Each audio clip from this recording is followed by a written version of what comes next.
This is Carl with the three things I'm watching for Tuesday, September the 30th.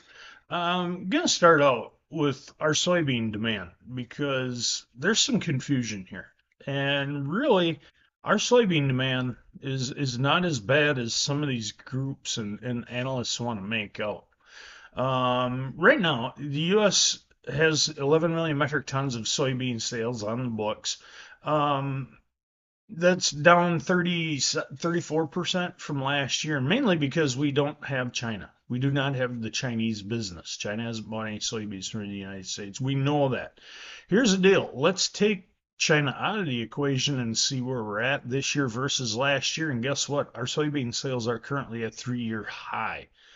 If we take the unknown out of the group, and again, this is just we're massaging figures, and I get that. I mean, I know we can't say we don't, but if you take out the unknown, we still have 7.2 million metric tons of soybean sales, which is the highest for this stage of the marketing year since 2018 and 19. Bottom line is, we do not have a demand problem in soybeans. We have a China problem in soybeans. We just don't have the Chinese business. That doesn't mean we're not going to have Chinese business. It doesn't mean China isn't going to buy from us. We don't know how much. And quite honestly, at this point, we do not know how much soybean inventory we have that we can sell. Look at our new crop carryout. If we start cutting yield, because like I said, there's very few demand spots we can cut. We start cutting yield, and you're going to need to trim demand somewhere. And we might hope China isn't in buying every soybean they can get their hands on. That's a very delicate situation. And it's not just the United States. China only bought two soybean vessels out of Brazil last week. China's just not a big buyer. Now, they did buy a lot out of Argentina for delivery. Yes, we know that.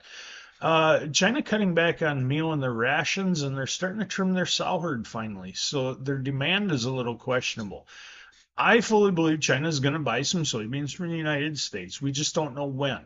And we got to remember, everything's been delayed with China this year. Not just their buying, but their harvest, their planting, you name it. So, like I said, it's way too early to say China is not going to buy any soybeans from us this marketing year. We have 11 months left for them to do that. Let's not panic too much. Second story I'm watching, the weather situation in Russia. Russia has declared a weather emergency in the southern regions of the country. Um, Major drought, crop loss, but it's not showing up in their crop reports yet. So we're going to keep an eye on that. With the weather situation the way it is, wheat values firming in Russia, I would have to say there's probably some losses there, just not being accounted for yet. Third and final thing today, September 30th, we're going to get the stocks report. It's month end, it's quarter end. There's going to be a lot of positioning in the market today as far as the stocks numbers go. A lot of times you see a bit of a muted reaction to the September report. It's only the stocks, there's no acreage, and nothing else gets updated.